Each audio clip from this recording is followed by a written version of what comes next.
Amahoro y'Imana nabe muri mwebwe mwese abakurikiye ijambo ry'Imana muri kano kanya mu kiganiro Saveur Divine, mukaba muri kumwe na mwene so Rukundo Vincent.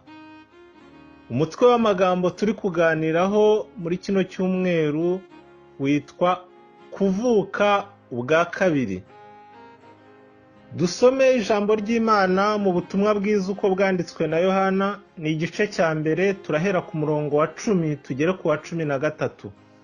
Haranditse ngo, yari mu isi ndetse niwe wayiremye, nyamara ab'isi ntibamumenya. Yaje mu bye ariko abe ntibamwemera.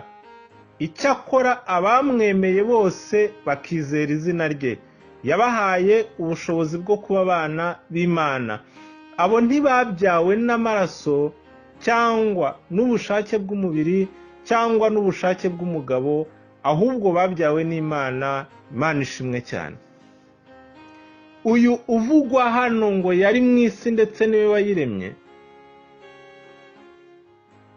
ngo ariko ab'isi ntibamumenya, ni Yesu Kristo ari we jambo ry'Imana wahindutse umuntu. Ibyo urushaho kubisobanukirwa neza iyo uhereye ku murongo wa mbere w'icyo gice. Imana ihabwa icyubahiro cyane. Ngo yaje mu bye, ngo ariko abe ntibamwemera.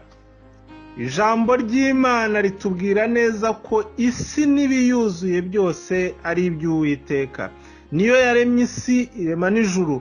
None rero jambo uwo Yesu Kristo, jambo ry'Imana, yaje mu bye, ngo ariko abantu ntibamwemera. Imana idufashe cyane. Ariko Imana ihabwa icyubahiro cyane. Ku murongo wa 13, ngo icyakora abamwemeye bose bakizera izina rye, yabahaye ubushobozi bwo kuba abana b'Imana.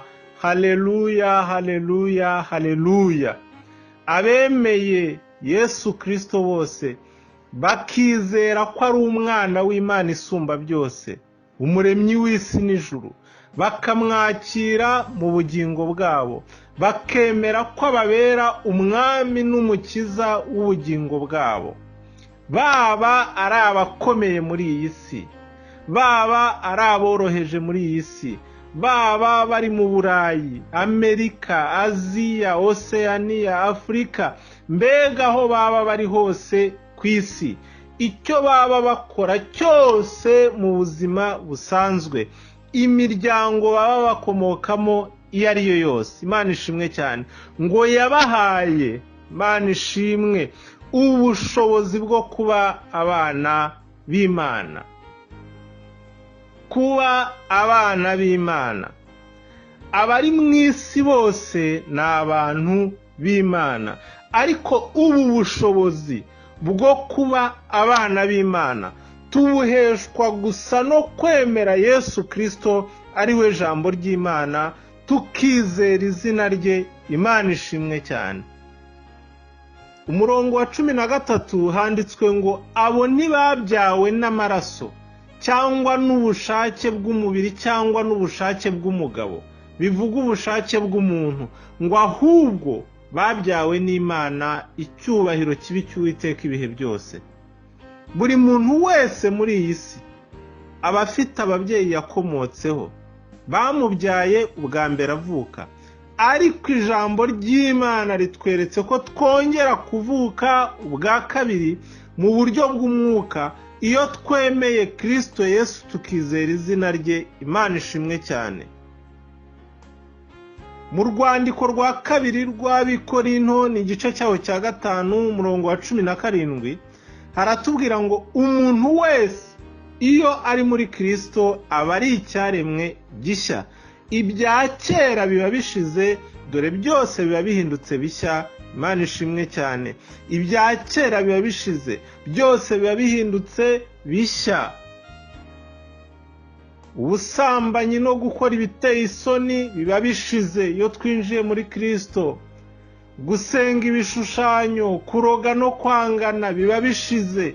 Ishyari, umujinya, gusinda, kugambanirana n'ibindi bisa bityo byose biba bishize, ahubwo hakaza Imana ishimwe, urukundo, ibyishimo n'amahoro, kwihangana, kwirinda ndetse no kugira neza. Imana ihabwa icyubahiro.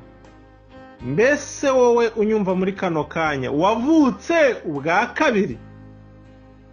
Yesu yabwiye Nikodemu mu butumwa bwiza uko bwanditswe na Yohana, tubibona mu gice cya 3 ku murongo waho wa 3, ngo nukuri ndakubwira yuko umuntu utabyawe ubwa kabiri atabasha kubona ubwami bw'Imana. Urumva wifuza kubona ubwami bw'Imana? Emerera Yesu Kristo, umukingurire umutima wawe, umwemerere wizere izina rye, akubera umwami n'umukiza w'ubugingo bwawe. Nuko ibya kera bishire, byose bihinduke bishya muri wowe, mu izina rya Yesu Kristo. Amen.